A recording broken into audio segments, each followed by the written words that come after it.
Hello? Can you hear me? Hello. Hope everybody can hear me, man. Sorry about that. I don't know what the hell happened. I think it was a glitch. I gotta pull the thing back up for the stream.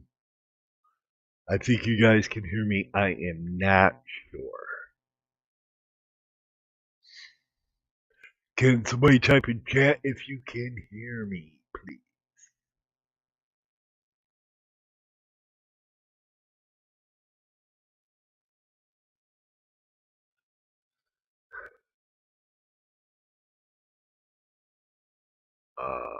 I'm hoping people can hear me. Bro, can you hear me?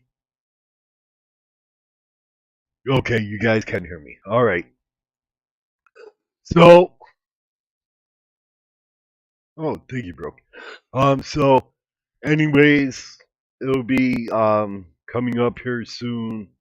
I didn't get a chance to play my second one, so here goes my second song. While we're waiting. And this will be a limited invite. If you want to come up, ask me for the link. Ask me for the link.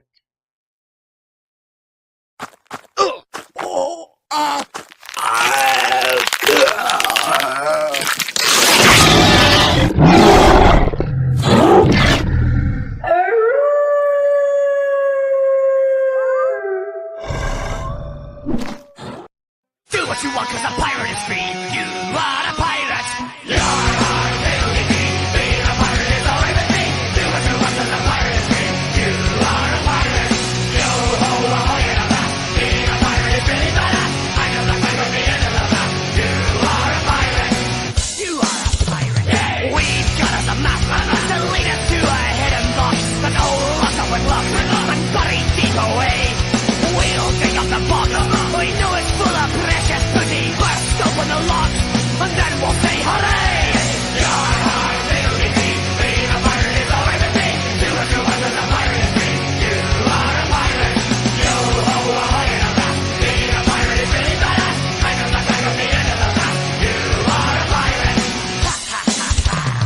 We're sailing away. Adventure waits on every shore. We set sail and explore, and run and jump all day. We float on our boat until it's time to drop the anchor, then hang up our coat until we sail again.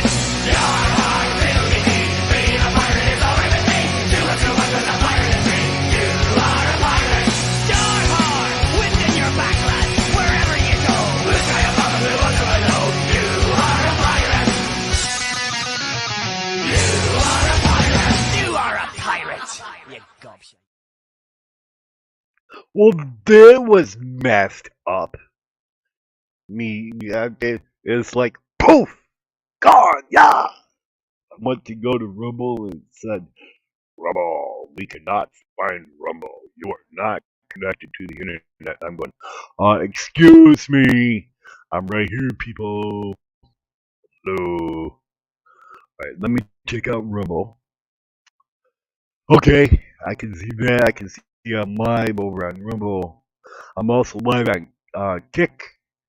If you want the Rumble link, I'll post it in the chat.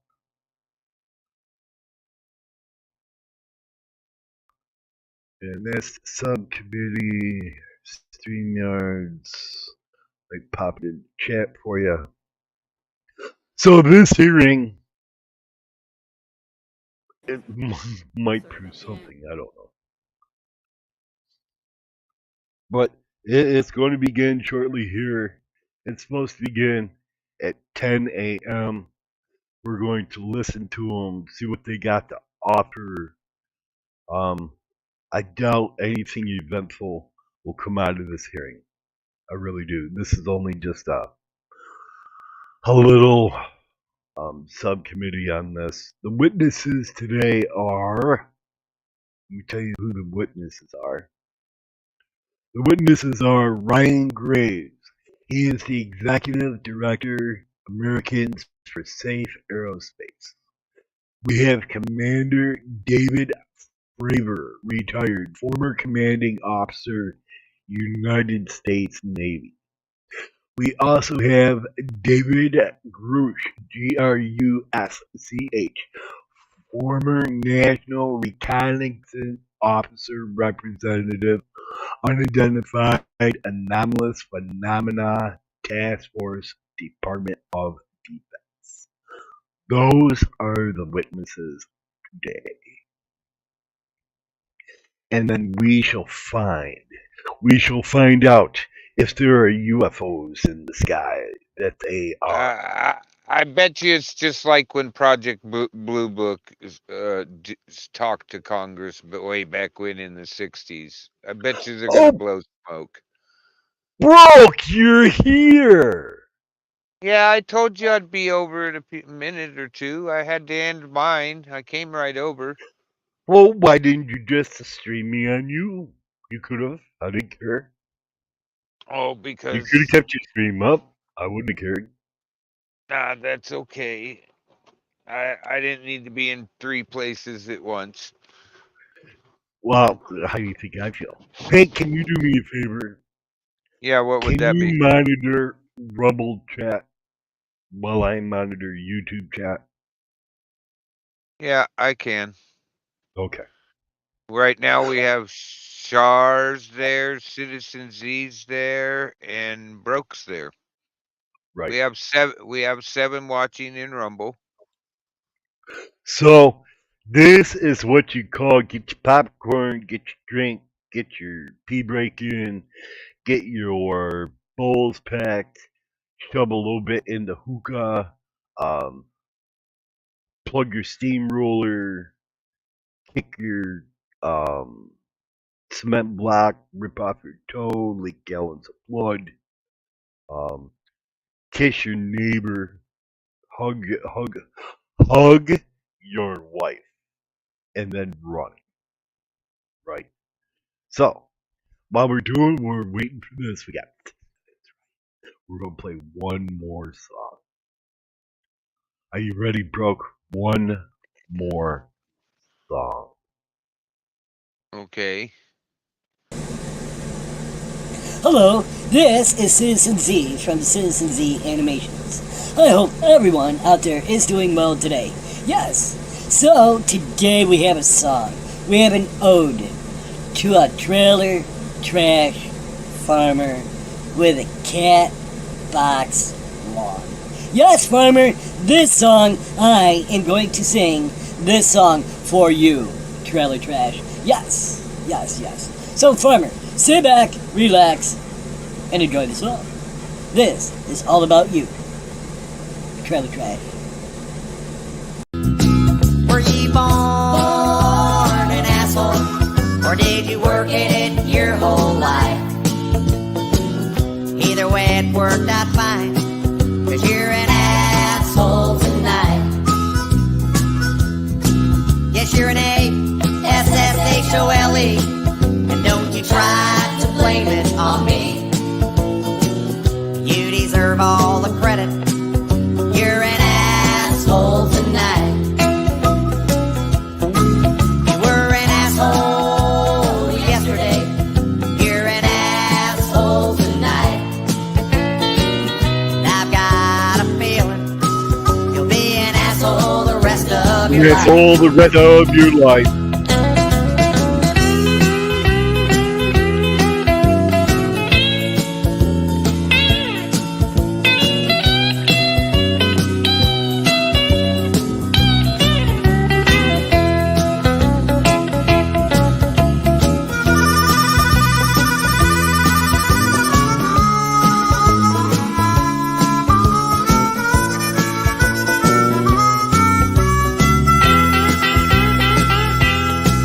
And I was talking to your mother just the other night.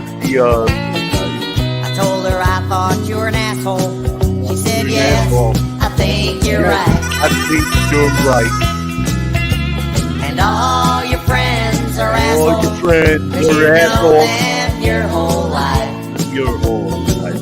And somebody told me you've got an asshole for You're a an wife. asshole for a wife. Were you born an asshole? Or did you work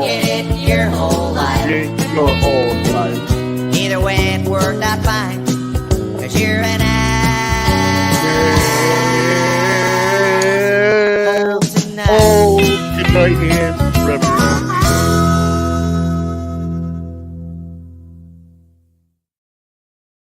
Show your horse. What do you think, bro? I think you have a lot of fun with that song. I think I was singing right with it.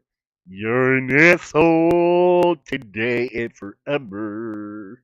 Driller trash farmer and Mexi heroin dealer to children. Bad. What do you think, bro? Well, they have admitted it. Hey, so I invited Gina to my stream. Oh, do you think that's gonna work? I told her that broke fishing will be on here, and she got all excited, man. Uh-huh. She did. Got all Yeah. excited. She was frothing at the mouth, man. And then I said, Hebrew Hammer might make a special guest appearance on it. And then she went totally crazy, man. I think instead of setting her up with you, though, I have another crazy woman Don't you that I dare do do follow. that to me. Oh, I'm sorry. I didn't mean to take Gina away from you, Broke. I'm sorry. No, no, no, no, no, no, no, no. Don't send her Okay, to I me. won't do that. I won't do that to you, Broke. I promise. I won't set you up with another crazy woman. I'll just set you up with Gina. It'll be all right. No, no, no, no, no, no, no, no, no, no, no, no. Been there, Oh, done you that. want the other crazy woman that I've been No, no, following? no, no, no, no, no, no. She talks to plants, Broke, and the plants answer her. And she has recordings of the plants talking to her, Broke.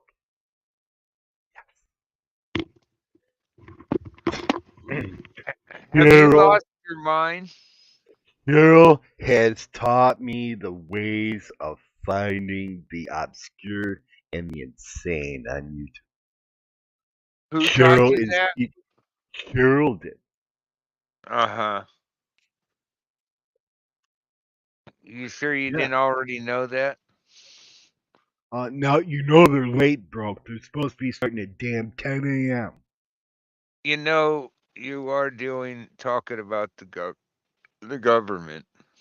I'm sorry. I expect them to be prompt and on time. I I am a United States citizen taxpayer. I demand regress from my government. They'll just blame the cable company. It was fucking cable. Damn it, Charter. Get out of here. Comcast.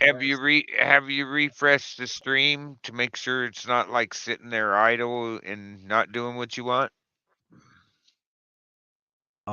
Let me refresh the stream, Broke. Yeah. Helps sometimes. Nope, Oh, it's not live okay. yet. Oh, he says you're teaching him how to go find crazy, Cheryl. Let me see if But it's I'm live but on the I'm other pretty page. sure he could teach us a thing or two about Nope, that. nope. They're late, Broke. They're late. They're late. They're late. God darn it. Oh, it's So okay. It's this was okay. supposed to be done at 2154 in the Rayburn building at 10 o'clock a.m. I want to know why they are not here and why they are not broadcasting. It is live. Do you see? It says live. Well, don't ask me. I Control that. demand. I demand. It's their producer. It's their producer. Oh, I gotta play another song. Are you sure?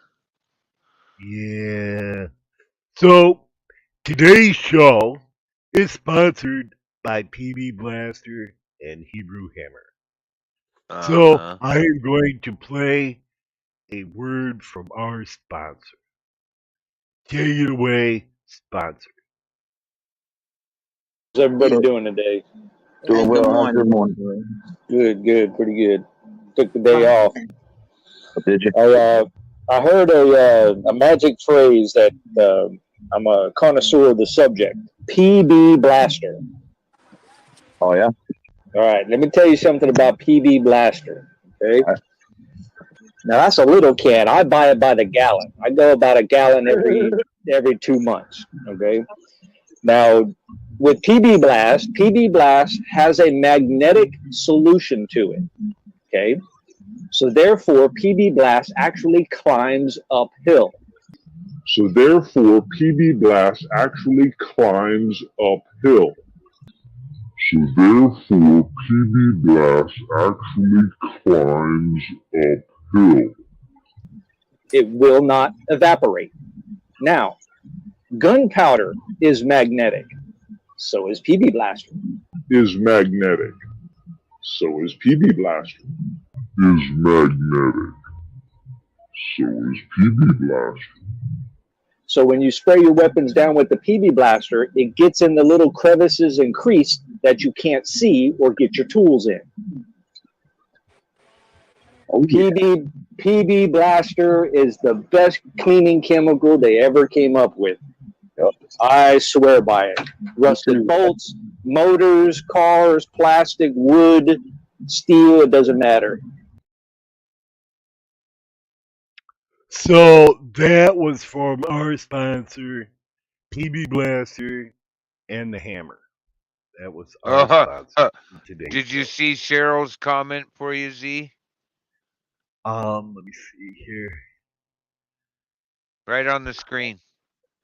Go find Crazy. It usually finds us. Well, see, Cheryl has been teaching me the ways of finding. And hey, Fast Study.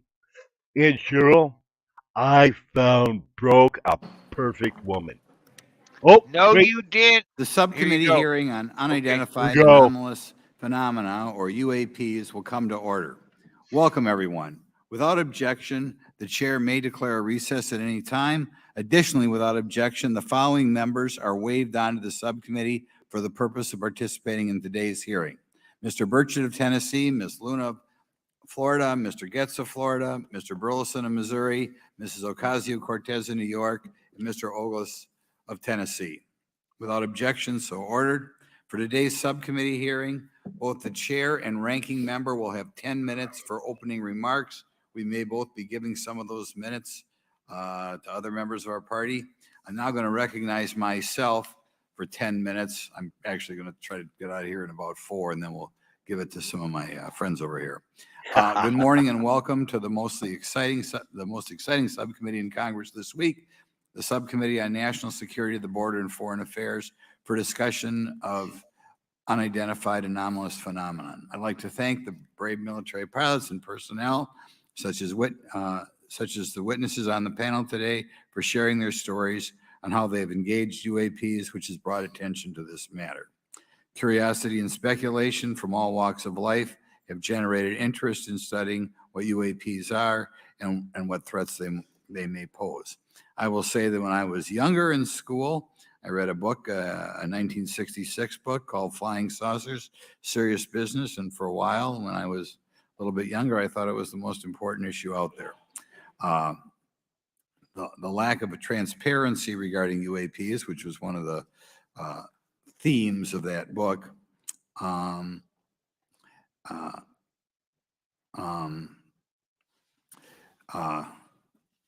in any event, it's led to interest in studying what UAPs are and what threats they pose.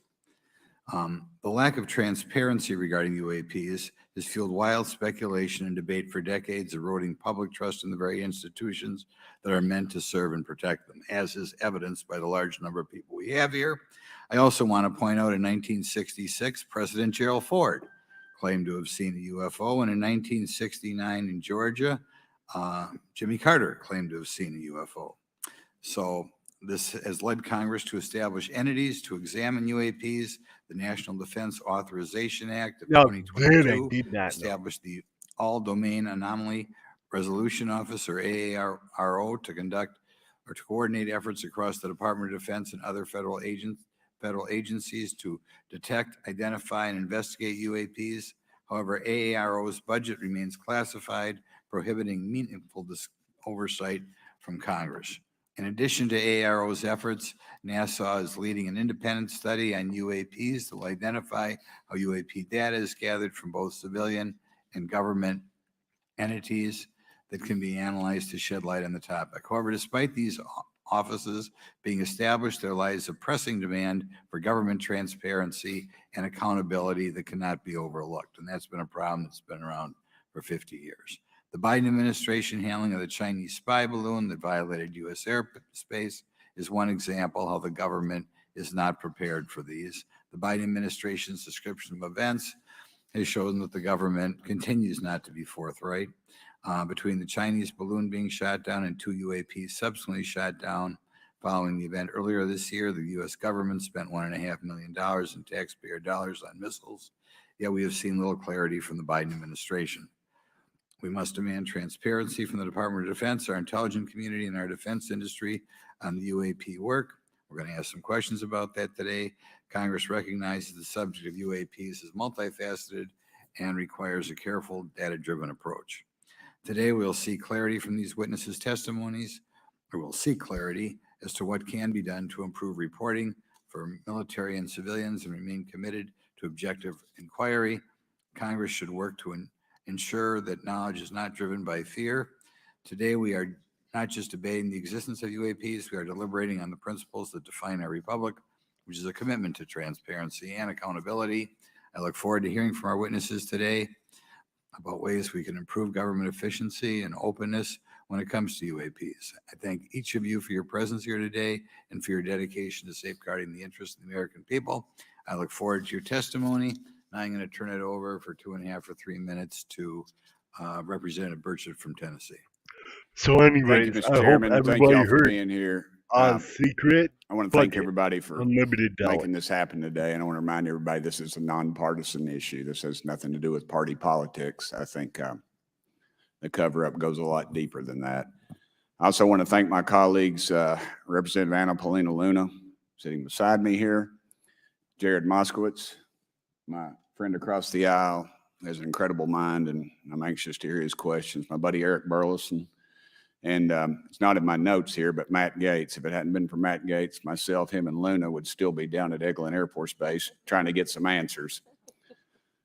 He's got an incredible legal mind. Also, I know I saw in the crowd there George Knapp, 10 minutes. I'll be right back. Jeremy Corbell. They're not witnesses, but they've provided some statements on this subject, and I seek unanimous consent to enter those statements into the record, Mr. Chairman. Without objection.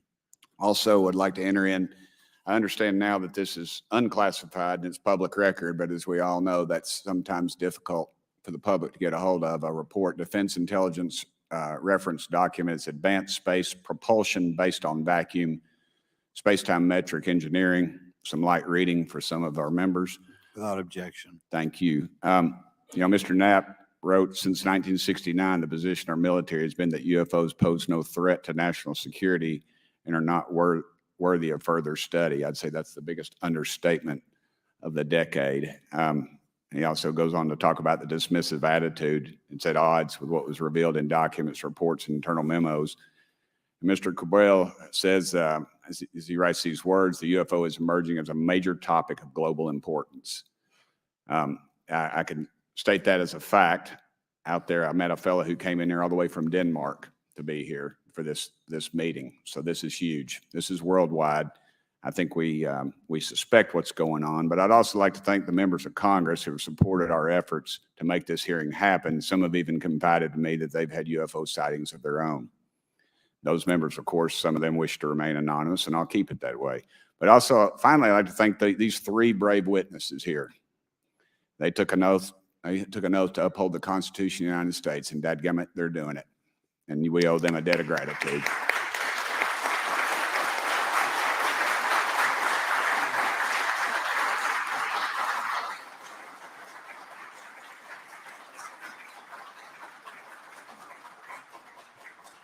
Y'all quit clapping. You're cutting in on my time.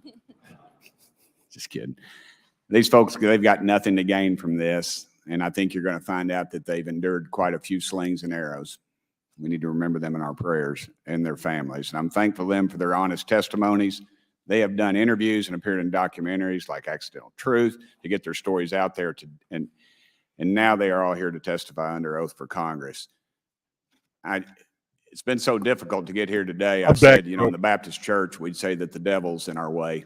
And the devil has been in our way through this thing. We've run into roadblocks from members, from the intelligence community, the Pentagon. I proposed legislation to go in the FAA reauthorization that just said if an airline pilot has a sighting, that when he makes that report to the FAA, that it would come to Congress. But I was told that the intelligence community did not like that, and the amendment was not even heard in committee. I think it's time for this country to take back our country. We need to tell the folks at the Pentagon they work for us. Dadgummit, we don't work for them. And that's exactly the point. This is an issue of government transparency. We can't trust a government that does not trust its people. We're not bringing little green men or flying saucers into the hearing. Sorry to disappoint about half y'all. We're just going to get to the facts. We're going to uncover the cover-up, and I hope this is just the beginning of many more hearings and more people coming forward about this. And I yield back the remainder of my time. I think, is it to Representative Luna, Mr. Chairman, or is that? Yeah, we'll call Ms. Luna for her statement. The circumstances surrounding UAPs has captivated the attention of the American people for decades, ingrained in even the minds of our nation's leaders from Jimmy Carter to Barack Obama, Hillary Clinton to Donald Trump, Marco Rubio to Chuck Schumer, John Radcliffe to National Security Council officials. Yet from Roswell, New Mexico to the coast of Jacksonville, Florida, the sightings of UAPs have rarely been explained by the people who have firsthand accounts of these situations. This is largely due to the lack of transparency by our own government and the failure of our elected leaders to make good on their promises to release explanations and footage and mountains of overclassified documents that continue to be hidden from the American people. This isn't just how I feel. In fact, the American people largely believe that the government has actively covered up the truth about UAPs. One poll in particular found that 68% of Americans believe that the government is hiding information about UAPs and not being honest about what we know about them. And from my personal experience, I believe the same thing. Another poll found that nearly half Americans believe that the federal government is doing a very bad or somewhat bad job of dealing with reports of UFO sightings. As Representative Burchett just referenced on the FAA bill that just went through, you can tell that that's exactly happening.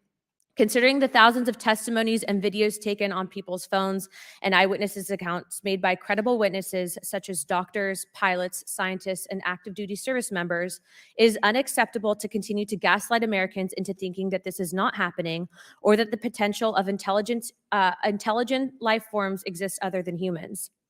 Even more alarming is the fact that these eyewitnesses are many times service members and have no assurance that their lives will not be negatively impacted or even harmed by their experiences. In being an active duty service member working on an airfield, I've had conversations with many pilots where they were in fear of coming forward for retribution and or being taken off flight status. How do we know this? Because the government has said nothing to assure us otherwise.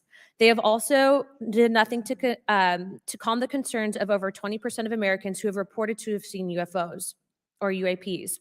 We are simply told not to question the government and that the government has it under control. Today is the first hearing of its kind where we will attempt to get down to the bottom of what is actually happening with UAPs. But we will hear from people who have had personal sightings rather than Pentagon bureaucrats who have always been sent to stonewall our investigations. Just so that the press knows and the people know, we were even denied access to a classified briefing in a SCIF prior to this hearing due to the amount of hoops that we had to jump through to grant temporary clearance to witness Grush, who has knowledge of classified information. It is time to have an open-minded discussion on this topic, to hear the evidence and understand the magnitude of what this means, not just for our nation, but for humanity. Thank you, Chairman. I yield back the rest of my time. Thank you very much. And I'd like to thank you and Mr. Burchett for bringing this topic to my attention. Now we'll recognize National Security Subcommittee Ranking Member Garcia for 10 minutes. Well, thank you, Mr. Chairman. And I want to thank first our witnesses for joining us today. I want to begin by thanking you all for your service to our country and for sharing your voices today and your courage to be here as well. To Mr. Graves, particularly grateful to you to spend some time that we had for you to share with candor some of your experiences. So I appreciate that as well. I do want to thank all the members of our subcommittee today and also those that are here and have waved on for their incredible interest in this issue, particularly to Congressman Burchett. I know that your leadership has brought us to this place today, and I want to thank you for that, as well as everyone else that's been engaged in this work. I also want to thank the oversight staff, who I know has been working very hard to ensure that today's hearing is serious, that it's transparent, and that it also provides appropriate answers, as our oversight body always demands. Now, it's really important that we're here in a bipartisan way to have this conversation, which really, to the heart of it, is about national security and key to the subcommittee's core purpose. This is the subcommittee on national security of the Oversight Committee. Now, our witnesses will testify today that UAPs have posed a serious safety threat, and we must understand this. More broadly, we're dealing with real questions that get to the heart of our faith in government. Faith in our institutions, as we all know, is at an all-time low. Partisanship and alternative facts make it too easy to doubt narrative or our institutions.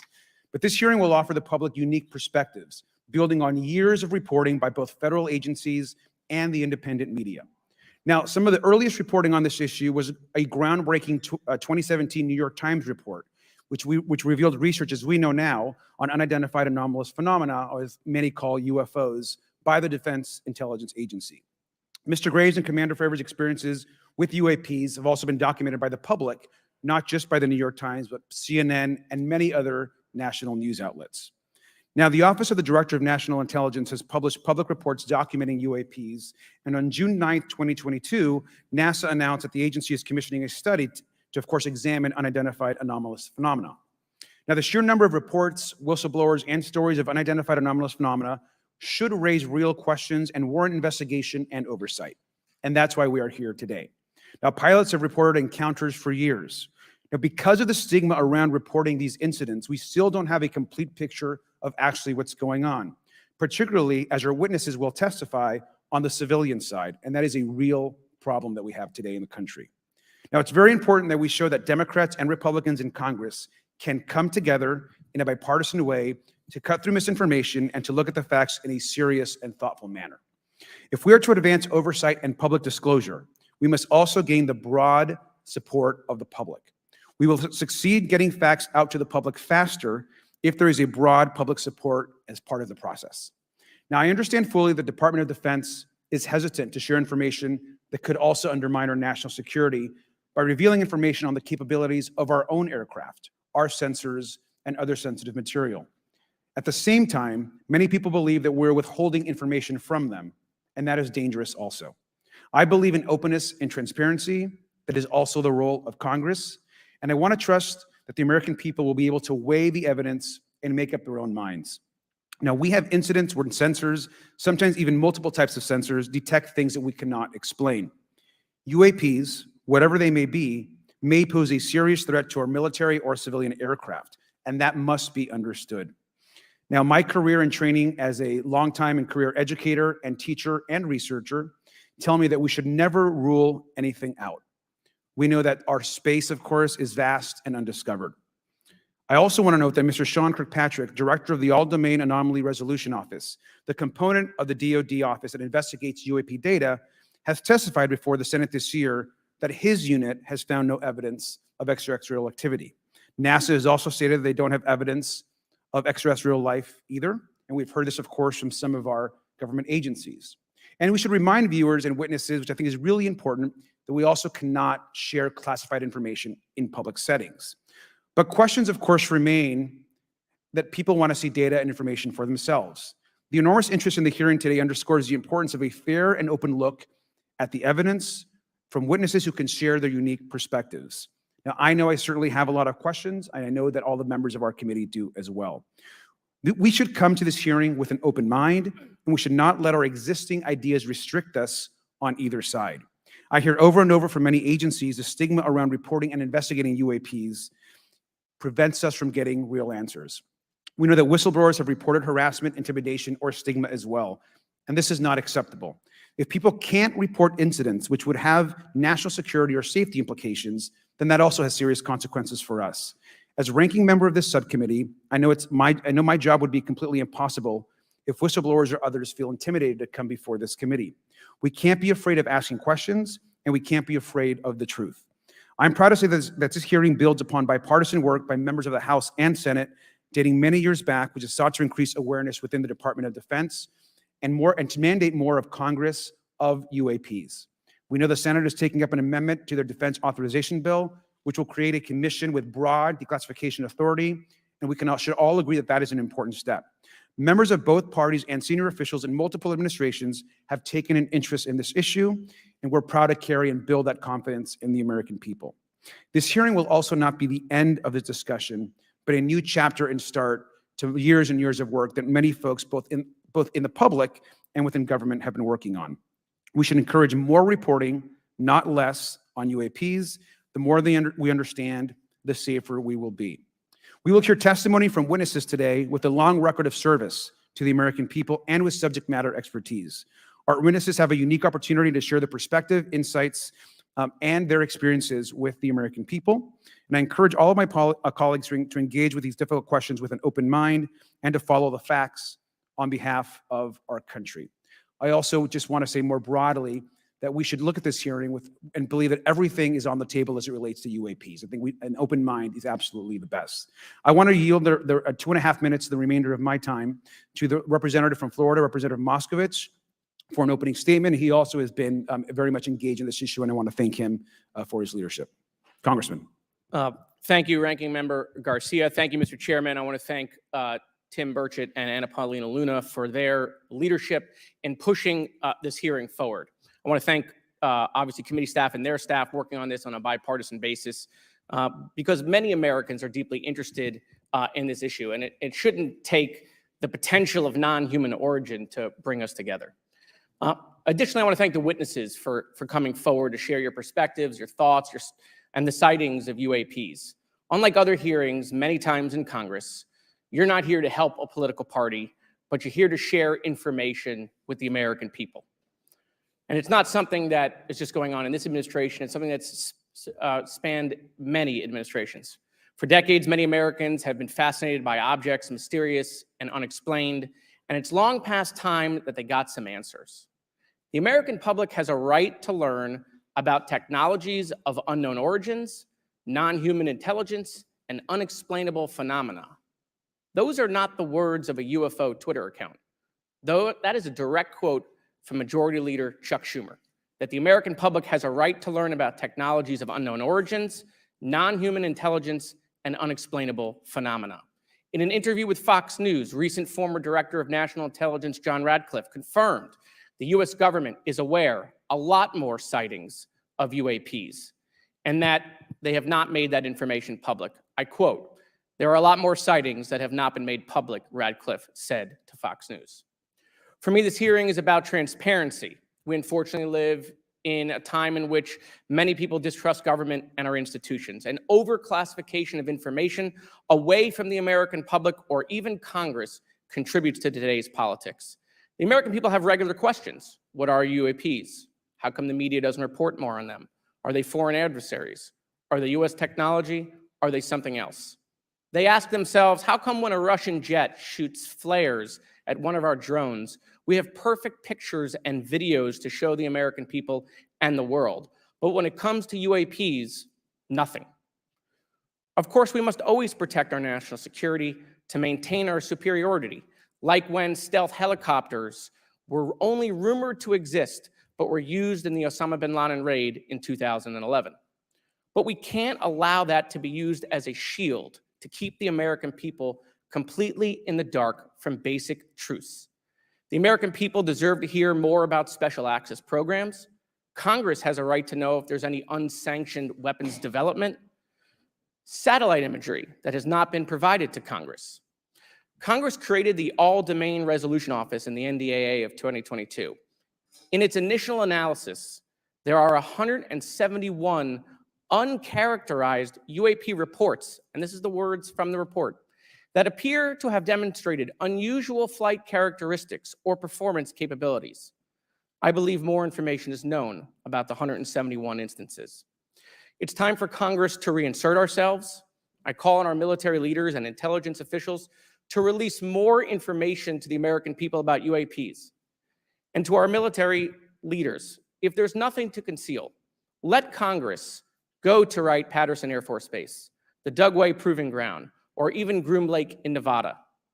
We should have disclosure today. We should have disclosure tomorrow. The time has come. Thank you, Ranking Member. Thank you, Mr. Moskowitz, and I would yield back now to our chairman. Thank you. Right, now I'd like to introduce our witnesses. Our first witness is Lieutenant Ryan Graves. He's the Executive Director of Americans for Safe Aerospace. Lieutenant Graves is also a former U.S. Navy F-18 pilot with his own UAP experience. The next witness, David Grush, is a former senior intelligence officer with the National Geospatial Intelligence Agency and was a senior technical advisor for UAP issues. And finally, retired Navy Commander David Fravor, squadron leader who worked as a naval aviator for 18 years. Mr. Fravor has his own UAP experience known as the TikTok event. I look forward to hearing from all three of you today. Pursuant to Committee Rule 9G, the witnesses will please stand and raise their right hands. Do you solemnly swear or affirm that the testimony you are about to give is the truth, the whole truth, and nothing but the truth, so help you God? Let the record show that all the witnesses answered in the affirmative. You may be seated. We appreciate you all being here today and look forward to your testimony. I'll remind the witnesses that we have read your written statements and they will appear in full in the hearing record. Please try to limit your oral statements to 5 minutes. As a reminder, please press the button on the microphone in front of you so that it's on and the members can hear you. When you begin to speak, the light in front of you will turn green. After 4 minutes, it'll turn yellow, and the red light, when that comes on, it tells you your 5 minutes have expired. I'll now recognize Mr. Graves for 5 minutes for your opening statement. Thank you. Chairman Grothman, Ranking Member Garcia, distinguished members of the House Oversight Subcommittee on National Security, Representatives Burchett and Luna. My name is Ryan Fobbs Graves, and I'm a former F-18 pilot with a decade of service in the U.S. Navy, including 2 deployments in Operation Enduring Freedom and Operation Inherent Resolve. I have experienced advanced UAP firsthand, and I'm here to voice the concerns of more than 30 commercial aircrew and military veterans who have confided their similar encounters with me. Today, I would like to highlight 3 critical issues that demand our action. As we convene here, UAP are in our airspace, but they are grossly underreported. These sightings are not rare or isolated, they are routine. Military aircrew and commercial pilots, trained observers whose lives depend on accurate identification, are frequently witnessing these phenomena. The stigma attached to UAP is real and powerful and challenges national security. It silences commercial pilots who fear professional repercussions, discourages witnesses, and is only compounded by recent government claims questioning the credibility of eyewitness testimony. Parts of our government are aware of more about UAP than they let on, but excessive classification practices keep crucial information hidden. Since 2021, all UAP videos are classified as secret or above. This level of secrecy not only impedes our understanding, but fuels speculation and mistrust. In 2014, I was an F-18 Foxtrot pilot in the Navy Fighter Attack Squadron 11, the Red Rippers, and I was stationed at NAS Oceana in Virginia Beach.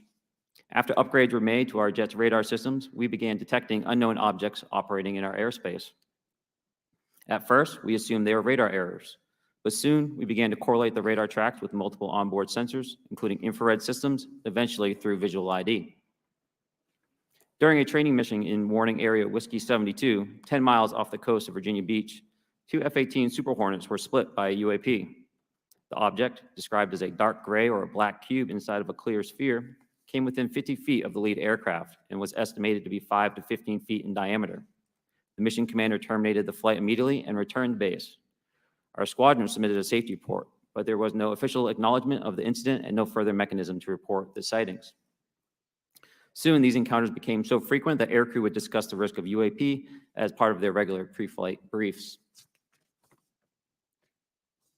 Recognizing the need for action and answers, I founded Americans for Safe Aerospace. The organization has since become a haven for UAP witnesses who were previously unspoken due to the absence of a safe intake process. More than 30 witnesses have come forward and almost 5,000 Americans have joined us in the fight for transparency at safeaerospace.org. The majority of witnesses are commercial pilots at major airlines. Often, they are veterans with decades of flying experience. Pilots are reporting UAP at altitudes that appear above them at 40,000 feet, potentially in low Earth orbit or in the gray zone below the Kármán line. making inexplainable maneuvers like right-hand turns and retrograde orbits or J-hooks. Sometimes these reports are reoccurring, with numerous recent sightings north of Hawaii and in the North Atlantic. Other veterans are also coming forward to us regarding UAP encounters in our airspace and oceans. The most compelling involve observations of UAP by multiple witnesses and sensor systems. I believe these accounts are only scratching the surface, and more will share their experiences once it is safe to do so. In closing, I recognize the skepticism surrounding this topic. If everyone could see the sensor and video data I witnessed, our national conversation would change. I urge us to put aside stigma and address the security and safety issue this topic represents. If UAP are foreign drones, it is an urgent national security problem. If it is something else, it is an issue for science. In either case, unidentified objects are concerned for flight safety. The American people deserve to know what is happening in our skies. It is long overdue. Thank you. Mr. Grush. Mr. Chairman, ranking members and congressmen, thank you. I'm happy to be here. This is an important issue and I'm grateful for your time. My name is David Charles Grush. I was an intelligence officer for 14 years, both in the U.S. Air Force, both active duty, Air National Guard, and Reserve at the rank of major, and most recently from 2021 to 2025, or excuse me, 2023, at the National Geospatial Intelligence Agency, NGA, at the GS-15 civilian level, which is the military equivalent of a full bird colonel. I was my agency's co-lead in unidentified anomalous phenomena and transmedium object analysis, as well as reporting to the UAP task force, UAPTF, and eventually, once it was established, the All-Domain Anomaly Resolution Office, AARO. I became a whistleblower through a PPD-19 urgent concern filing in May 2022 with the Intelligence Community Inspector General. Following concerning reports from multiple esteemed and credentialed current and former military and intelligence community individuals that the U.S. government is operating with secrecy above congressional oversight with regards to UAPs. My testimony is based on information I've been given by individuals with a long-standing track record of legitimacy and service to this country, many of whom also have shared compelling evidence in the form of photography, official documentation, and classified oral testimony to myself and my various colleagues. I have taken every step I can to corroborate this evidence over a period of 4 years while I was with the UAP task force and do my due diligence on the individual sharing it. This is because of these steps, I believe strongly in the importance of bringing this information before you. I am driven by a commitment of both to truth and transparency, rooted in our inherent duty to uphold the United States Constitution and protect the American people. I'm asking Congress to hold our government to this standard and thoroughly investigate these claims. But as I stand here under oath now, I am speaking to the facts as I've been told them. In the U.S. Air Force, in my National Reconnaissance Office, NRO, reservist capacity, I was a member of the UAP Task Force from 2019 to 2021. I served at the NRO Operations Center on the Director's Briefing Staff, which included the coordination of the Presidential Daily Brief and supporting variety of contingency operations, which I was the Reserve Intelligence Division Chief backup. In 2019, the UAP Task Force Director asked me to identify all special access programs and controlled access programs, also known as SAPs and CAPs, we needed to satisfy our congressionally mandated mission, and we were direct report at the time to the DepSecDef. At the time, due to my extensive executive level intelligence support duties, I was cleared to literally all relevant compartments and in a position of extreme trust, both in my military and civilian capacities.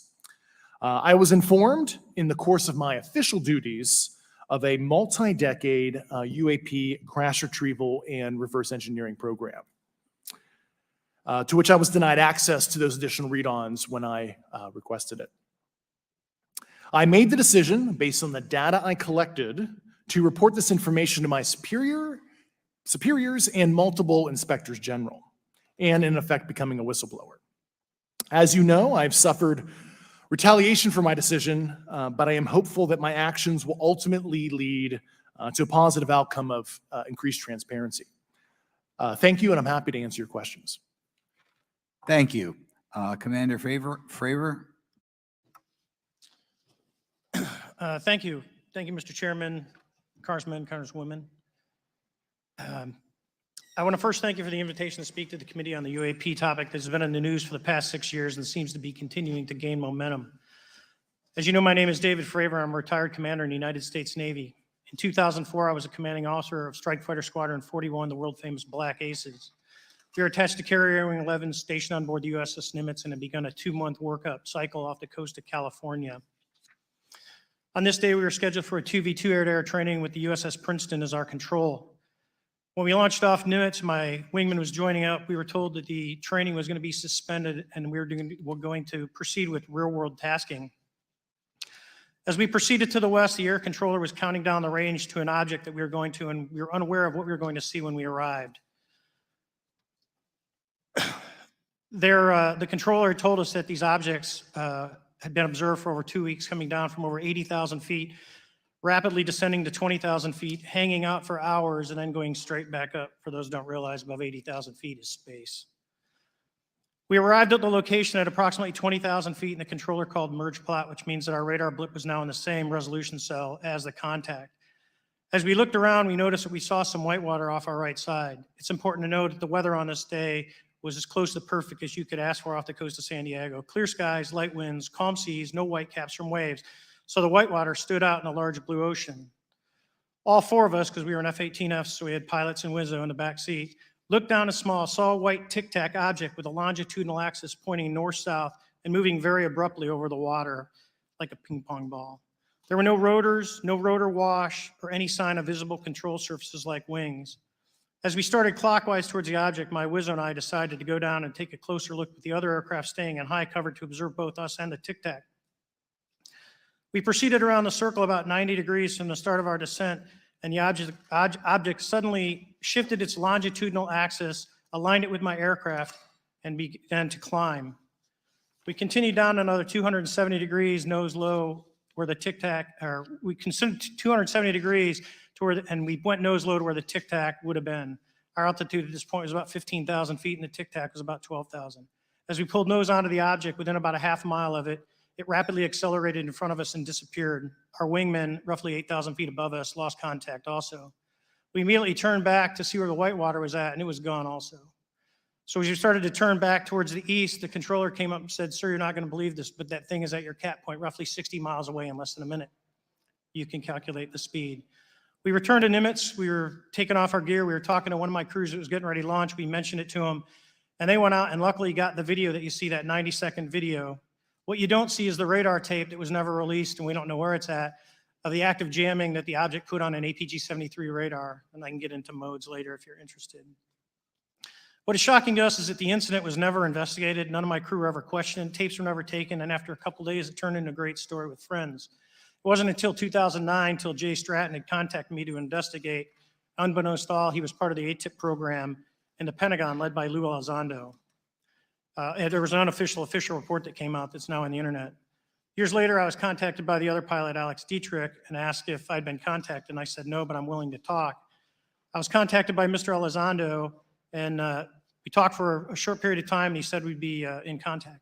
A few weeks after that, I was made aware that Lou had left the Pentagon in protest and joined forces with Tom DeLonge, Chris Mellon, Steve Justice, and others to form Two Stars Academy, an organization that pressed the issue with leading industry experts and U.S. government officials. They worked with Leslie Kean, who is present today, Ralph Blumenthal, and Helene Cooper to publish the articles in the New York Times 2017 New York Times. And it removed the stigma on the topic of UFOs, which is why we're here today. Those articles open the door for the government and public that cannot be closed. It has led to an interest from our elected officials who are not focused on little green men, but figuring out where these craft are, where they're from, the technology they possess, how do they operate. It also led to the Whistleblower Protection Act and the NDAA. There are multiple witnesses coming forward to say that have firsthand knowledge, and Mr. Grush just covered that. What concerns me is that there's no oversight from our elected officials on anything associated with our government processing or working on craft. Believe it, not from this world. This issue is not a full public disclosure that can undermine national security, but it is about ensuring that our system of checks and balances works across all work done in the government using taxpayer funds. Relative to government programs, even unacknowledged WAVE programs have some level of oversight by the appropriate committee members in the House and Senate. And this work that is said to be occurring from whistleblower testimonies should not be exempt.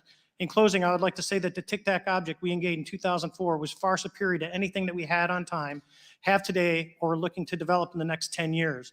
If we in fact have programs that possess this technology, it needs to have oversight from those people that the citizens of this great country elected in office to represent what is best for the United States and best for the citizens. I thank you for your time. Thank you very much. Thank you very much. I know it's very difficult for all of you, all you've done in the past to try to illuminate this issue. Call on myself first for some questions. I'm going to start with Mr. Graves. Are pilots that you interact with as part of your organization, do you feel adequately trained and briefed on how to handle encounters with UAPs? No. Right now, military witnesses to UAP have limited options for reporting UAP. But more concerning is that commercial aviation sector has not adapted to the lessons that the military has implemented.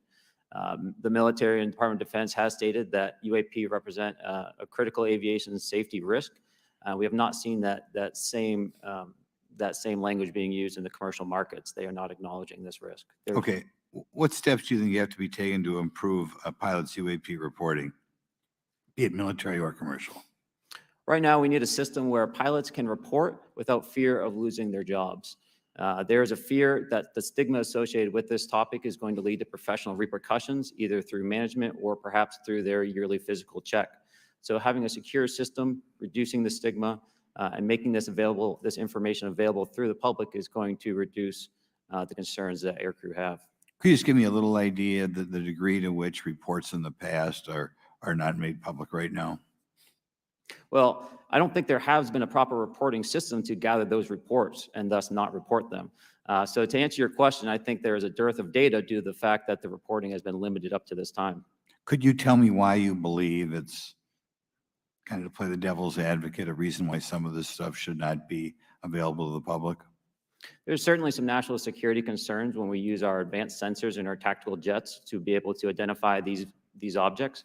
However, there's no reason that the objects themselves would be classified. I would be curious to see how the security classification guideline actually spells out the different nuances of how this topic is classified from the perspective of UAP, not national security. I'll give you a follow-up on that. Assuming that there are reasons why not all this should be made public, this has been around for a long period of time. Can any of the three of you think of any reason why anything related to UAPs, say 15 years and back, should not be immediately made public?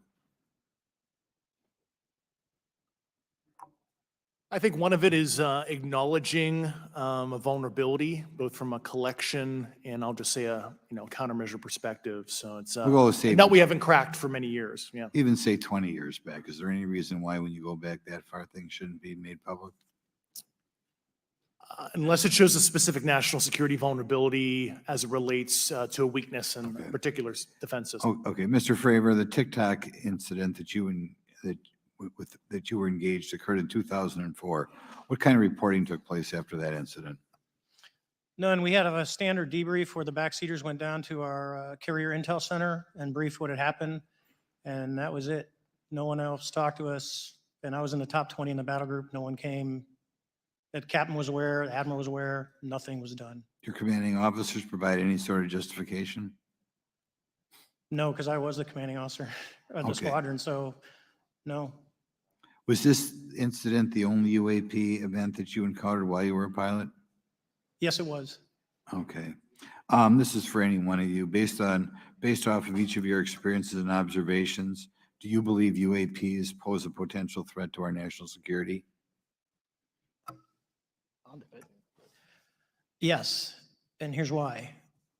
The technology that we faced was far superior than anything that we had, and you could put that anywhere. If you had one, you captured one, you reverse engineered it, you got it to work, you're talking something that can go into space, go someplace, drop down in a matter of seconds, do whatever it wants, and leave, and there's nothing we can do about it. Nothing. Okay, either the other, you two? Well, I would also like to add from a commercial aviation and military aviation perspective, we deal with uncertainty in our operating space as a matter of our professional actions. Identifying friend from foe is very important to us. And so when we have unidentified targets and we continue to ignore those due to a stigma or a fear of what it could be, that's an opening that our adversaries can take advantage of. What steps should be taken to better understand and respond to UAP encounters in the interest of national security? There needs to be a location where this information is centralized for processing, and there needs to be a two-way communication loop so the operators on the front end have a feedback and can get best practices on how to process information, what to do, and to ensure that their reporting is being listened to. Right now, Okay. there is not a lot of back and forth. Mr. Grush, in your complaint to the Intelligence Community Inspector General, you claim that you believe information is being hidden. What kind of information do you think was hidden, and do you think it should remain hidden? Yes, I can speak to that very briefly in an unclassified manner. As you know, the preponderance of my complaint was classified to the intelligence communities. Both material acquisition and exploitation activity, also baselining the UAPs, but not sharing it with, intelligence professionals that are actually doing step briefs to pilots, that kind of information. Yeah. Okay, thank you very much. Now we'll go to Mr. Garcia. Thank you. Again, thank you all for your service and for testifying today. Want to just talk about UAPs as it relates to what we're seeing in the pilots' interaction with UAPs. Particularly, Mr. Graves, one of the concerns that for members of this committee is this idea that pilots, there's no system to actually report UAPs and the stigma around pilots. And so can you just briefly, you mentioned that you're working with 30 pilots right now that have had encounters with UAPs, but you've also, I believe, discussed and know of many more pilots. This is just those that you're currently working with. Is that correct? Can you expand on that? Certainly. I'll break that down in two ways. First, when we were first experiencing these objects off the eastern seaboard in the 2014 to 2015 time period, anyone that had upgraded their radar systems were seeing these objects. So there was a large number of my colleagues that were detecting these objects off the eastern seaboard. They were further correlating that information with their other onboard sensors, and many of them also had their own eye sightings as well of these objects. Now, that was our personal firsthand experience at the time. Since then, as I've engaged this topic, others have reached out to me to share their experiences, both on the military side as well as the commercial aviation side. On the military aviation side, veterans that have recently got out have shared their stories and have expressed how the objects we were seeing in 2014, 2015 continued all the way to 2019, 2020, and beyond. And so it became a generational issue for naval aviators on the eastern seaboard. This was something we were briefing to new students. This is something that was included in the notice to airmen to ensure that there was no accidents. And now with commercial aviators, they are reaching out because they're having somewhat similar experiences as our military brothers and sisters, but they do not have any reporting system that they can send us to.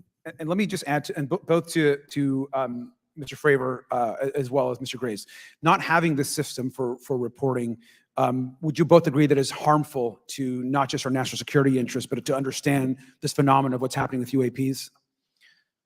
I think it's actually a travesty that we don't have a system to correlate this and actually investigate.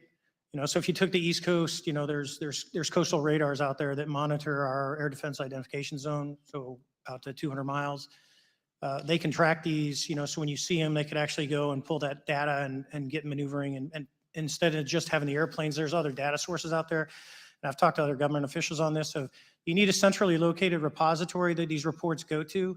So if you just stuck it in DOD, you wouldn't get anything out of the Intelligence Committee because they have a tendency not to talk. But if you had a central location where these reports would come in, not just military, but also commercial aviation, because there's a lot of that going on, especially if you talk to anyone that flies from here to Hawaii, over the Pacific, they see odd lights. So I think you need to develop something that allows you a central point to collect the data in order to investigate. Mr. Graves? I would concur with everything Mr. Fravor said.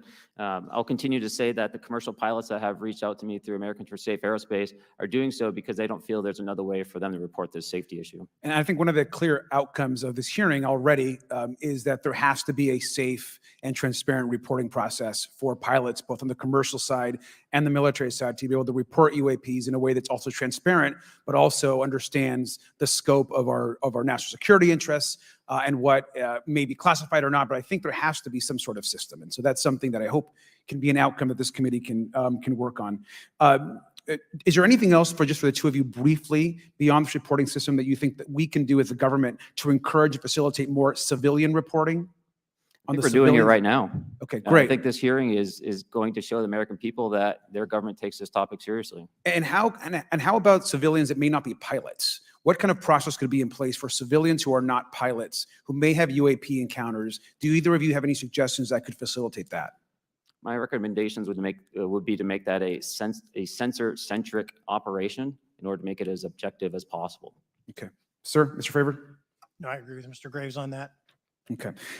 Just briefly, I also just want to note, particularly for the two pilots, and I have a question for Mr. Grush. One of the things that I found fascinating in our discussion, Mr. Graves, last night as well, is that you both described UAPs and formations and the way they are observed in space or in our air, and the way that they move is essentially ways in which current technology or aircraft that we know of are unable to actually function or move. And so will you just, for the public record, again, once again, briefly, just either describe or note that aircraft that are being witnessed, particularly by the 30 folks that you're working with, are essentially outside the scope of anything that we know of today and the technology we have today. Mr. Graves, Mr. Favor? Yes, the objects that are being seen by commercial pilots are performing maneuvers that are unexplainable due to our current understanding of our technology and our capabilities as a country. And that applies for the military as well. Mr. Favor? Yeah, I concur with that. We have nothing that can stop in midair and go the other direction, nor do we have anything that can, like in our situation, come down from space, hang out for 3 hours, and go back up. Thank you. My last question, and sometimes I know that you have also said some of these answers in the past, but we're trying to get them on the public record as well, which is really important. Mr. Gresh, finally, do you believe that our government is in possession of UAPs? Absolutely, based on interviewing over 40 witnesses over 4 years. And where?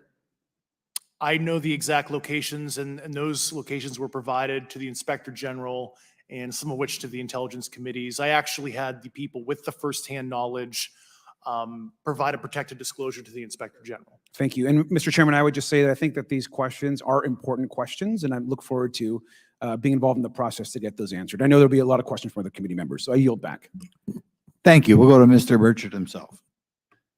Thank you, Mr. Chairman. Thank you, Mr. Garcia. I would like to have you on my legislation to do just that on the reporting, and we'll get together on that. Maybe you can be my co-sponsor on that. That'd be really cool. Thank you for those great questions.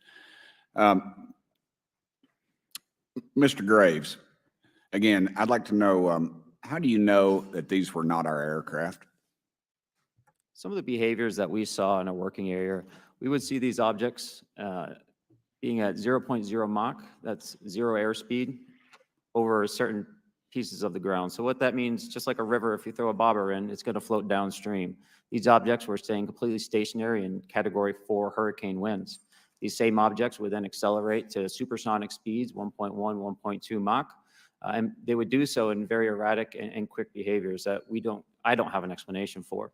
Okay. Have you spoken to commercial and military pilots that have seen these off of our East Coast? I have. Okay.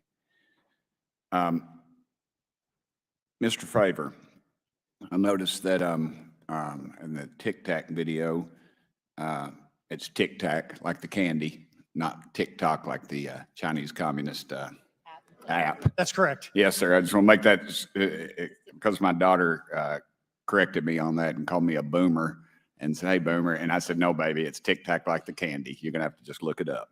And but now I would also like to say today is a day of many firsts. It's a miracle that we're having this meeting, and it's also a miracle that my wife has put up with me for 9 years today. Today is my anniversary, so I want to tell my wife happy anniversary and that I love her very much. As she likes to say, this 9 years have been the best 2 years of her life. So thank you. Mr. Favor, what astonished you the most about the flight capabilities of these Tic Tac, very briefly? The performance, absolute performance. It was And you're not aware of any other objects that anybody in the world has, in this world, that has those capabilities? No, I think it's far beyond actually our material science that we currently possess. Are you aware of any other reconnaissance platforms that have tracked or recorded the Tic Tacs maneuvers, maybe the NORAD system or any of the others? I am not. Okay. Mr. Grush, thank you for being here, brother.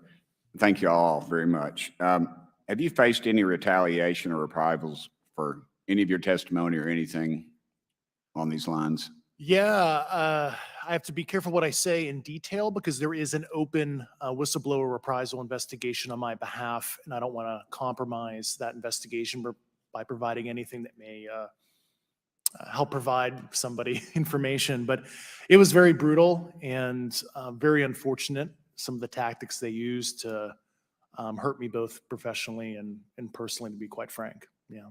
It's very unfortunate. As they say, when you're over the target, that's when they do the most firing at you. Do you have any personal knowledge of people who have been harmed or injured in efforts to cover up or conceal these extraterrestrial technology? Yes.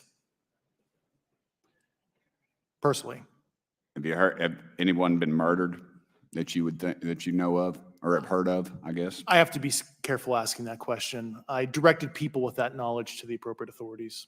Maybe in a, if we could get in a confidential area skiff, we could talk about that. But unfortunately, we were denied access to the skiff, and that's very unfortunate in this scenario. Mr. Favor, do you believe that you witnessed an additional object under the water in relation to your encounter? I will say we did not see an object. There was something there to cause the whitewater, and when we turned around, it was gone. So there was something there that obviously moved. Okay, it was not the same object though that you were looking at, correct? No, we actually joked that the Tic Tac was communicating with something when we came back, and because the whitewater disappeared. We were in another instance, we're told about the capabilities of a jamming during viewing of when there were some people chasing some of these objects. Did you experience any of that jamming or interrupting your radar or weapons system? My crew that launched after we landed experienced significant jamming to the APG-73 radar, which was what we had on board, which is a mechanically scanned, very high-end system prior to the APG-79. And yes, it did pretty much everything you could do: range, velocity, aspect, and then it spit the lock, and the targeting pod is passive. That's what we were able to get the video on. I'm about to run out of time, but are you aware of any of our enemies that have that capability? No. Okay, I would also like to note for the record that like George Knapp breaking Area 51, he's the reason I knew about that. And the reason I know about the Tic Tacs is Leslie Keene from New York Times article, and I would encourage everybody to read that. Thank you, Mr. Chairman. Yield back to you for no time. Very good. Mr. Raskin?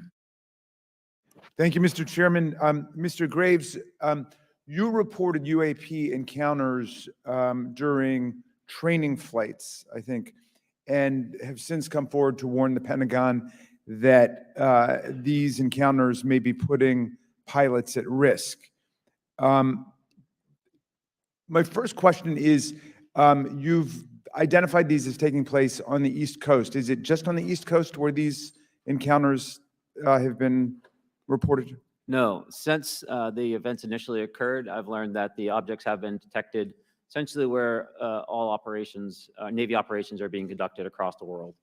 And that's from the Ultimate Anomaly Resolutions Office reporting. All right, can you describe your experience after you decided to come forward and go public with your experience?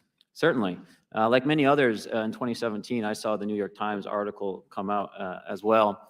And for me, it was special because I recognized the voices on the video. I recognized the video itself. I had seen it when it was taken. I seen it when it was debriefed. And so that was kind of shook me because I realized that this problem was still ongoing. And so I reached out to colleagues back on the East Coast and realized that this was still a safety risk that they were dealing with, that they had essentially hit a wall with how they could move forward on this conversation. It was at that point when I decided to try to move the conversation forward myself. Are there common characteristics to the UAPs that have been cited by different pilots? And can you describe what the convergence of descriptions is? Certainly. We were primarily seeing dark gray or black cubes inside of a clear sphere. I'm sorry, dark gray or black cubes? Yes, Yeah. inside of a clear sphere, where the apex or tips of the cube were touching the inside of that sphere. And that was primarily what was being reported when we were able to gain a visual tally of these objects. That occurred over almost 8 years. And as far as I know, it's still occurring.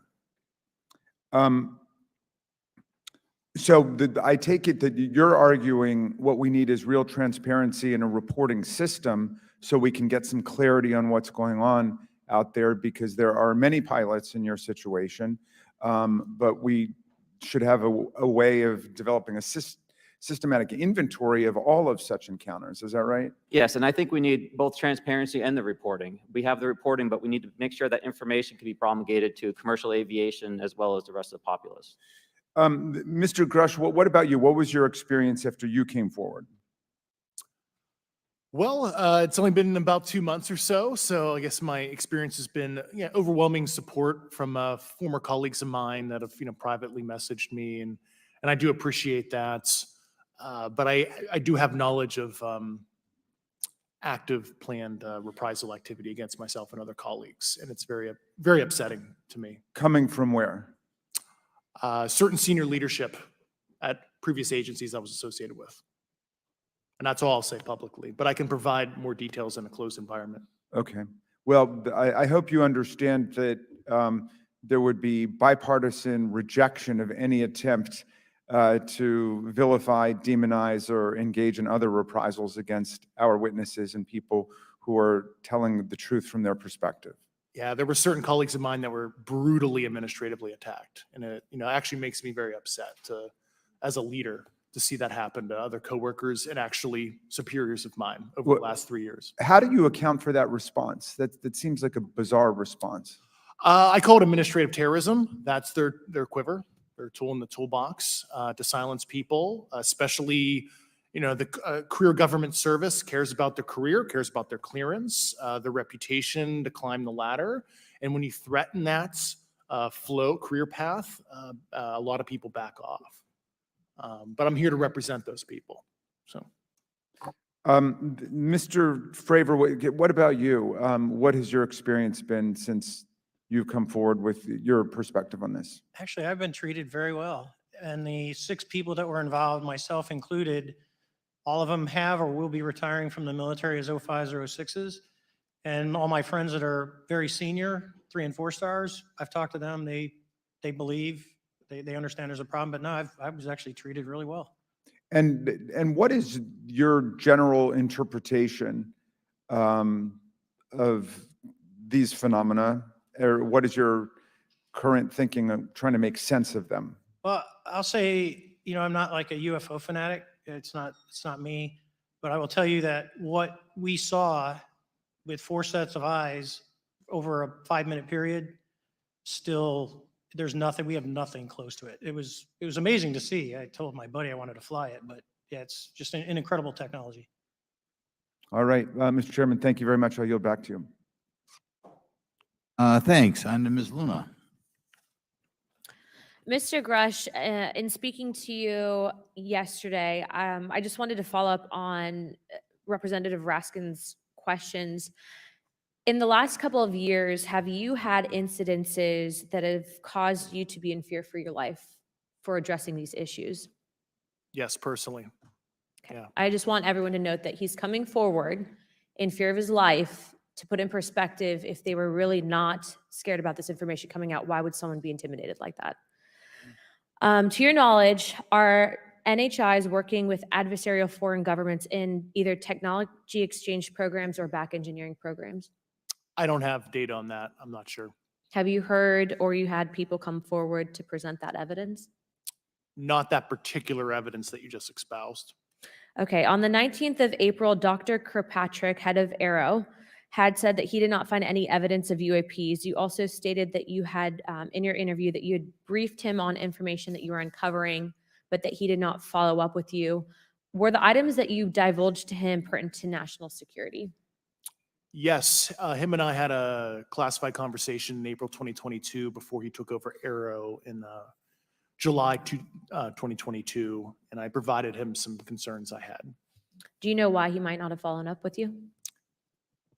Unfortunately, I cannot read his mind. I wish he did. I was happy to give sage counsel to him on where to look when he took the helm of Arrow. Okay, and then my last question for you before I move to Mr. Graves is you received prior approval from the Defense Department to speak on certain issues, correct? Correct, through DOPSR, DoD Pre-Publication and Security Review. And I just want to remind the public, they're just looking from a security perspective.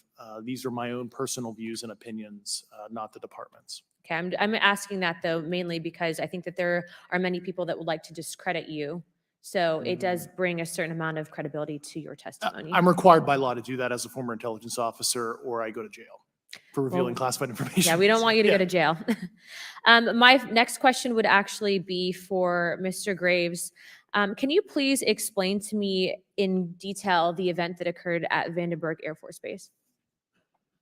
Certainly. In the 2003 timeframe, a large group of Boeing contractors were operating near one of the launch facilities at Vandenberg Air Force Base when they observed a very large 100-yard sided red square approach the base from the ocean and hover at low altitude over one of the launch facilities. This object remained for about 45 seconds or so before darting off over the mountains. There was a similar event within 24 hours later in the evening. This was a morning event, I believe 8:45 in the morning. Later in the evening, post-sunset, there were reports of other sightings on base, including some aggressive behaviors. These objects were approaching some of the security guards at rapid speeds before darting off. And this is information that was received through one of the witnesses that have approached me at Americans for Safe Aerospace. Was this documented in any official form, whether it was a police blotter? Yes, they had official documentation and records from the event that the witness held over the years. And I'm not going to ask you to do it right now for time reasons, but you'd be able to sketch what was witnessed, correct? And have you seen that before on any other equipment and/or during your flight time? I have not seen what they've described. This object was estimated to be almost the size of a football field, and I have not seen anything personally that large. Okay, and then another question on follow-up referencing the gimbal video go fast incident. Can you just clarify, because to our understanding, the footage was actually cut off at a certain point, but what happens at the end of that video, just for those Americans specifically there that are wanting to know about the rest of that footage? Certainly. There was some uncertainty or instability with the object. It seemed to rock a bit, and that's the last I had seen of the video. Much of the data that I would recommend be analyzed would consist of radar data that would provide precise kinematics on the object, as well as the fleet of objects that were operating nearby. Okay, and follow-up in regards to the reporting procedures that Mr. Garcia had addressed on, as well as Representative Burchett, with the FAA, to your understanding, pilots that are seeing this, commercial airline pilots, are they receiving cease and desist letters from corporations for coming forward with information in regards to safety for potential airline passengers? I have been made privy to conversations with commercial aviators who have received cease and desist orders. So the American public should know that corporations are putting their own reputations on the not the line, but ahead of the safety of the American people. And I think, would you agree with that statement? It appears so. Okay. And I guess this would be my last, I'm out of time. I yield. I'll be back. Good. Mr. Moskowitz. Thank you, Mr. Chairman. Gentlemen, let's talk about the laws of physics for a second. Mr. Graves and Commander Favor, I heard you talk about speed. When those objects broke the sound barrier, did they make a sonic boom? I was in a jet. You can't hear anything. It's kind of loud in there. Yeah, you're not able to actually personally tell within the vehicle. I will say the objects that we were seeing, they were spherical, and they were observed up to Mach 2, which is a very non-aerodynamic shape. What about G-forces? Let's talk about G-forces of those vehicles. Could a human survive those G-forces with known technology today? No. No, not for the acceleration rates that we observed. Okay. What about what they look like? How close did you get? Did you see a seam or a rivet or a section? And what I mean is, obviously, the jets you're flying have all those things. Did these objects have those? Do you want to go around? I didn't have the detail to be able to tell that. So we got within a half mile at Tic Tac, which people say that's pretty far, but in airplanes, that's actually relatively close. No, it was perfectly white, smooth, no windows. Although when we did take the original FLIR video that is out there. When you put it on a big screen, it actually had two little objects that came out of the bottom of it. But other than that, no windows, no seams, no nothing. Mr. Grush, as a result of your previous government work, have you met with people with direct knowledge or have direct knowledge yourself of non-human origin craft? Yes, I personally interviewed those individuals. Mr. Grush, as a result of your previous government work, have you met with people with direct knowledge or have direct knowledge yourself about ATs, advanced technologies that the U.S. government has? Based on conventional advanced tech, I was briefed to the preponderance of the Defense Department's both space and aerospace compartmented programs, yeah.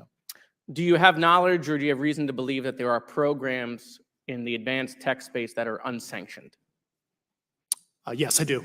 Okay. Yeah. And when you say that they're above congressional oversight, what do you mean? Complicated question. So there's, some, I would call it abuse here. So congressional oversight of conventional special access programs. So I'll use Title 10, so DOD as an example, right? So 10 U.S. Code Section 119 discusses congressional oversight of SAPs, discusses the DepSecDef's ability to waive congressional reporting. However, the Gang of Eight is at least supposed to be notified if a waived or waive bigoted unacknowledged SAP is created, and that's public law. Well, so that how does, I mean, I don't want to cut you off, but Yeah. how does a program like that get funded? I will give you generalities. I can get very specific in a closed session, but misappropriation of funds and Does that mean self-fund. that there is money in the budget that is said to go to a program, but it doesn't, and it goes to something else? Yes, I have specific knowledge of that. Yep. Do you think U.S. corporations are overcharging for certain tech they're selling to the U.S. government, and that additional money is going to programs? Correct, through something called IRAD. Okay. Satellite imagery. Let's talk about satellite imagery. We have satellites all over the place, some that we're aware of and many that we're not aware of, right? We're taking pictures of everything at every point and second. Mr. Grush, are you aware, do you have direct knowledge, or have you talked to people with direct knowledge that there are satellite imagery of these events? That was one of my primary tasks at NGA, since we process, exploit, and disseminate that kind of information. I've seen multiple cases, some of which, to my understanding, and of course, I left NGA in April, so that's my information cutoff date. But I personally reviewed both what we call overhead collection and from other strategic and tactical platforms that I could not even explain prosaically. And I have a degree in physics, by the way, as well. And I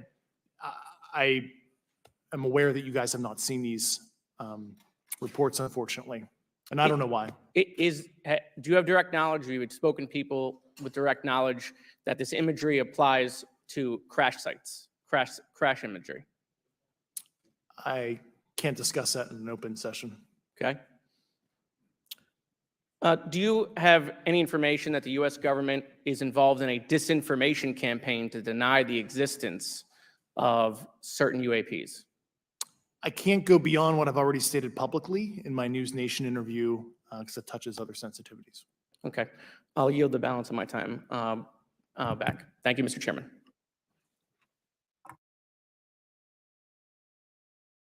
Ms. Fox? Thank you, Mr. Chairman, and I thank our witnesses for being here today. Mr. Garouche, in your sworn testimony, you state that the United States government has retrieved supposedly extraterrestrial spacecraft and other UAP-related artifacts. You go so far as to state that the U.S. is in possession of, quote, non-human spacecraft, end quote, and that some of these artifacts have circulated with defense contractors. Several other former military and intelligence officials have come forward with similar allegations, albeit in non-public settings. However, Dr. Sean Kirkpatrick, the director of AARO, previously testified before Congress that there has been, and I quote, no credible evidence thus far of extraterrestrial activity or of, quote, off-world technology brought to the attention of the office. To your knowledge, is that statement correct? It's not accurate. I believe Dr. Kirkpatrick mentioned he had about 30 individuals that have come to Arrow thus far. A few of those individuals have also come to Arrow that I also interviewed, Okay. and I know what they provided Dr. Kirkpatrick and their team. Okay. I was able to evaluate Okay, that I information. need to go on. Sure. But my understanding that his statement is accurate, came from a direct quote. And this contradiction is a perfect example of why we need to inject transparency into our government. And for another example, look no further than the pitiful response to the Chinese spy balloon debacle earlier this year. You may remember the mass confusion that ensued when the balloon was first spotted over Montana, 4 days after it first entered U.S. airspace over Alaska. The Biden administration's initial inability to address the object grew into a continuous series of embarrassments. After news of the balloon reached the mainstream media, we were assured that the balloon posed no threat to our security. However, after the balloon was allowed to transit the entire continental United States, fighter jets were scrambled off the coast of South Carolina to shoot it down. This flip-flopping and obfuscation caused needless confusion, fear, and panic across the country. It's my hope, Mr. Chairman, that this sort of confusion will not be repeated. We should investigate the extent to which elements of our government possess or do not possess information that is of critical value to the American people. We owe it to the citizens of this nation to make sure that our government is transparent and accountable. We must make sure that our government provides answers, and Congress must do its duty to solicit those answers. With that, Mr. Chairman, I yield back. Yeah, Mr. Frost. Thank you, Mr. Chairman. In 2022, NASA announced that it was commissioning an independent study team to examine UAPs. The NASA team is comprised of scientists across different fields, as well as former astronauts and pilots. In May, the independent study team held that its first public meeting, which included the perspectives from NASA senior leaders, as well as perspectives from the Department of Defense and intelligence agencies. The NASA study team is also expected to release its first report pretty soon, and I think it's safe to say that we all eagerly await its results. Mr. Graves, how might NASA's research influence the commercial industry regarding safety in UAP? I think NASA has a big role to play as far as commercial aviation safety, and it's one of their original charges as an organization. One of the recommendations that have been put forward is to utilize their existing aviation safety reporting system to serve as a short-term fill and trusted platform for pilots that want to report on UAP. It also has built-in analytics capability and is funded by Congress. Gotcha. And also, Mr. Graves, are there any other industries that may be influenced by the NASA research on UAPs? And if so, how so? Well, I think there is a large swath of commercial capabilities that could be brought to bear on this topic, from space-based or ground-based sensor systems that are available open source or through commercial marketplaces. And I think NASA's work, as they work to identify and highlight specific parameters that can be found, we can take that information and promulgate this through the public sector so that we can have a more open conversation about what we're seeing. You know, in 2020, the Department of Defense released several videos of UAPs, including Mr. Freyr's experience, U.S. Navy pilots that recorded footage. In 2021, the Office of the Director of National Intelligence released a preliminary report on UAP events. NASA Administrator Bill Nelson stated that NASA would begin to investigate these events. In fact, I sit on Science, Space, and Technology Committee, and when we were doing a hearing with the NASA Administrator Bill Nelson, I asked, you know, why NASA needed to be fully funded. And there were many great reasons, but one of them was actually had to do with UAPs. He actually mentioned, you know, is there life out there? I don't know. And so either way, these actions ultimately led NASA to assemble the independent study team that I mentioned earlier. Also in 2021, Harvard University stood up the Galileo project to research and examine the origins of UAP. So it seems like both, you know, from NASA and in the higher education community, because of the work that y'all have done and people standing up, you know, I think we're seeing some of that stigma slowly going away. Mr. Freyer, do you believe that military pilots feeling empowered to share their UAP experiences has directly impacted the scientific community's research goals on this topic? I would say yes. I would say that, starting in 2017, when it actually came out, it took that stigma away. I mean, I've talked to multiple senators who said prior to that, if you'd have mentioned UAP, you'd have been laughed off the hill. And now we're sitting here today for a public testimony on what's actually going on. I'm hoping that this curve will be more of an exponential and we'll get more and more transparent to the level that we can. Yeah, yeah, and yeah, I mean, it's important. I couldn't imagine, I'm not a pilot, but I used to fly gliders in Civil Air Patrol. Huh? Yeah, yeah. Pilot? And so either way, I mean, I couldn't imagine, being in the glider and seeing something, and then not feeling like I had the agency to talk about it. Mr. Graves, can you discuss the importance of seeking scientists to sit on your advisory board? Absolutely. I think ultimately this is going to be a scientific problem. And not only that, it's also an engineering problem.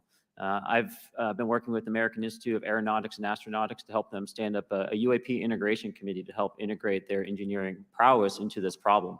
And so, yes, very much, I think this is an engineering and scientific problem as much as a national security problem. And how might Congress help to facilitate partnerships between the scientific community and the UAP focus groups within government?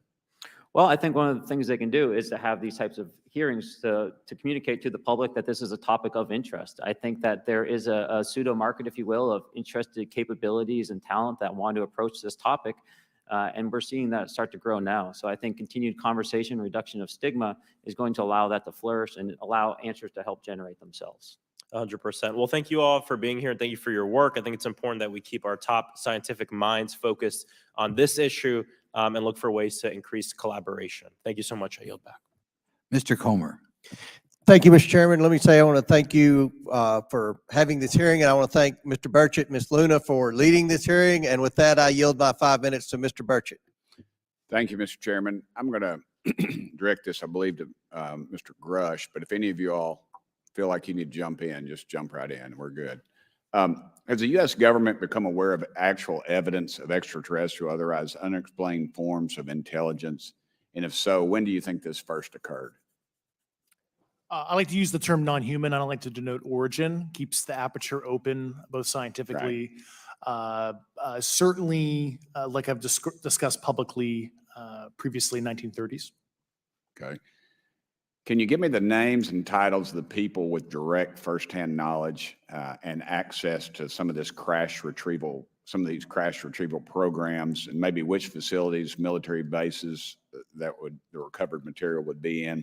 And I know a lot of Congress talked about we're going to go to Area 51 and, and there's nothing there anymore anyway. It's just, and we move like a glacier. And as soon as we announce it, I'm sure the moving vans would pull up, but please. I can't discuss that publicly, but I did provide that information both to the Intel committees and the Inspector General. And we could get that in the SCIF if we were allowed to get in a SCIF with you. Would that be probably what you would think? Sure, if you had the appropriate accesses, yeah. What special access programs cover this information, and how is it possible that they have evaded over? Just pause this for a second, just to let everyone know, in about 3 minutes, I am ending my YouTube stream. If you want to watch the rest of this, please go to the green room. The link is in chat. Go to the green room. You have like 3 minutes. Thank you.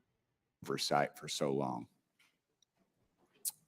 I do know the names. Once again, I can't discuss that publicly and how they've evaded oversight. In a closed setting, I can tell you the specific tradecraft used. All right. When do you think those programs began, and who authorized them? I do know a lot of that information, but that's something I can't discuss publicly because of sensitivities. All right. If any of y'all want to jump in on any of this, you're more than welcome to. What level of security clearance is required to fully access these programs? Well, anybody who has... and I say that because myself, Representative Gates and Representative Luna were basically turned away at one point at Eglin. So please go right ahead. Certainly difference between member access and say somebody like me, but anybody who has a TSSCI clearance and meets the eligibility criteria, the access adjudicative authority should be able to grant you access. Yeah. Mr. Burchett, if you'll yield, so just to put a fine point on that, there's nothing that you're aware of that's above special access program classification. It's a misnomer that there's anything actually above top secret. Executive Order 13526 delineates the classification levels. Right.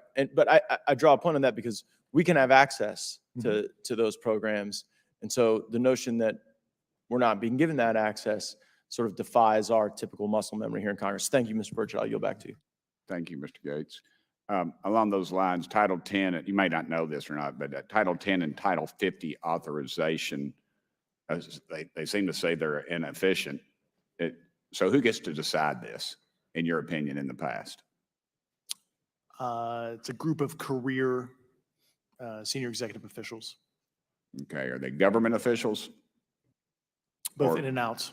Do what? Both in and out. All right, guys. Say goodbye to YouTube. Bye, YouTube. We're leaving YouTube, and then I will restart the stream in 5, 4, 3, 2, 1. Reload.